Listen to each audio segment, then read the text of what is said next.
So how can you turn off the slide down notifications on an iPhone? And let me show you how it works.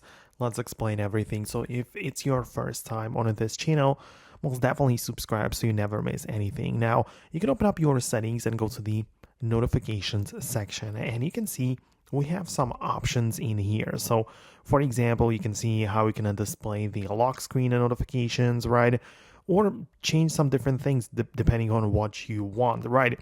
But whenever you go down a little bit more, you can see all of your apps which are installed on your device listed in this view. So you can change it specifically for every application, and then the slide down notification is technically called the banner.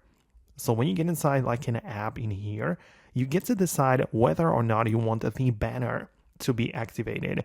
This is the slide down notification from the top of the screen, which is going to like inform you about whatever is going on. So you can either have it selected, meaning it's enabled, or you can turn it off and it's not going to slide down, but it will still be delivered to the notification center or lock screen. So it is up to you to decide. You have to go through the options specifically for every app to customize it and get the most out of it. Keep in mind, however, that there is also another option which you can change when you have the banners selected, and you can choose the style.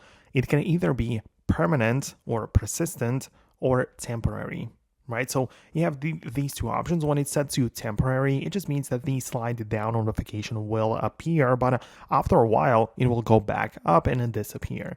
So that is something which I personally prefer, but you might also choose it to be persistent, which unless you swipe it up manually or click on it, it will not disappear. So I hope it all makes sense. I just wanted to explain it, how it works. Let me know in the comments below if there is anything else that you have in mind that you would like to, discuss or talk about in this video. So, in the future videos. So let me know about that. Subscribe for more, and I'll see you later in the upcoming videos like this one.